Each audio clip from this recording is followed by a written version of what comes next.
Hi welcome back to my channel colours of రానివల్. ఈ వీడియోలో ఏం చేస్తున్నారంటే షీర్ కుర్మా ప్రిపేర్ చేయడం చూస్తున్నారన్నమాట. దీనికి సంబంధించి ఇది సేవియా అంటారు.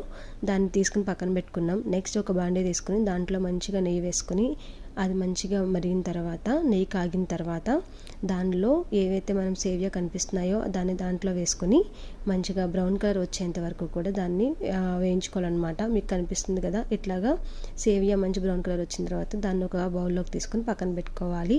నెక్స్ట్ మనకి సంబంధించిన డ్రై ఫ్రూట్స్, జీడిపప్పు, కిస్మిస్ ఉంటాయి కదా, అవి కూడా మంచిగా కొంచెం నెయ్యి వేసుకుని అవి కూడా మంచిగా బ్రౌన్ కలర్ వచ్చేంత వరకు వేయించాలన్నమాట. వీటిని కూడా మనము బ్రౌన్ కలర్ వచ్చేంత వరకు మీకు కనిపిస్తున్న అలాగే బ్రౌన్ కలర్ వచ్చేంత వరకు వేయించిన తర్వాత ఒక బౌల్లోకి తీసుకుని పక్కన పెట్టుకోవాలి.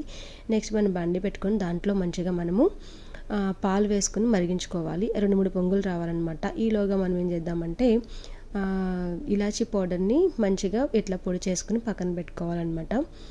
దాని తర్వాత ఇట్లా పాలు 2-3 పొంగులు వచ్చిన తర్వాత దానిలో మనము సేవియా ఉంటుంది కదా, వేయించి పెట్టుకున్న సేవియాని దాంట్లో వేసేసుకోవాలన్నమాట. సో దాని తర్వాత ఏం చేయాలంటే ఇట్లా పాలు మంచిగా ఇదైన తర్వాత దాంట్లో సేవియా మంచిగా కుక్ అయిన తర్వాత దాంట్లో కండెన్స్డ్ మిల్క్ని దాంట్లో వేయాలన్నమాట.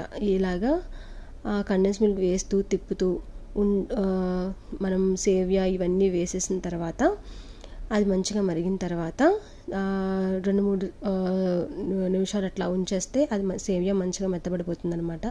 దాని తర్వాత మనం ఏదైతే దంచి పెట్టుకునే ఇలాచీ పౌడర్ ఉందో ఆ ఇలాచీ పౌడర్ దాంట్లో వేసేసుకోవాలన్నమాట. సో మంచిగా తిప్పుతూ ఉంటే మనకి ఆ కన్సిస్టెన్సీ తెలుస్తుంది, మంచిగా ఇదవుతుంది అనమాట, మంచి స్మెల్ కూడా వస్తుంది. నెక్స్ట్ మనము వేయించి పెట్టుకున్న కిస్మిస్, జీడిపప్పు కూడా దాంట్లో వేసేసుకోవాలి. అంతేనండి, చాలా టేస్టీగా ఉన్న మనకి షీర్ కుర్మా రెడీ. దీంట్లో చిరంజీవి కూడా ఉంటుంది, అది మాకు దొరకలేదు అందుకే మేము వేయలేదు. ఇన్ కేస్ మీకు దొరికితే అది కూడా వేసుకోవచ్చు, అది వేస్తే ఇంకా బాగుంటుందని విన్నాను. సో మాకు అవైలబుల్గా లేదనమాట. ఈ విధంగా అయితే మా ఇంట్లో ప్రిపేర్ చేసిన షీర్ కుర్మా మీకు ఎలా అనిపించింది, మీరు ఎప్పుడైనా తిన్నారా, మీ టేస్ట్ ఎలా ఉందో కూడా మాకు చెప్పండి. అలాగే మా ఛానల్ సబ్స్క్రైబ్ చేసుకోండి. Please subscribe my channel colours of రానివల్. ప్లీజ్ లైక్ చేయండి, షేర్ చేయండి అండ్ సబ్స్క్రైబ్ చేసుకోవడం అసలు మర్చిపోవద్దు.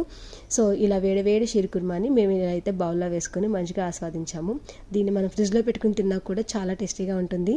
ట్రై చేసి ఎలా ఉందో కూడా నా కమెంట్ రూపంలో కమెంట్ చేయండి. ఒకవేళ కనుక మీరు కనుక ఇంకా వేరేగా ప్రిపేర్ చేస్తే అది కూడా నా కమెంట్ రూపంలో కమెంట్ చేయండి.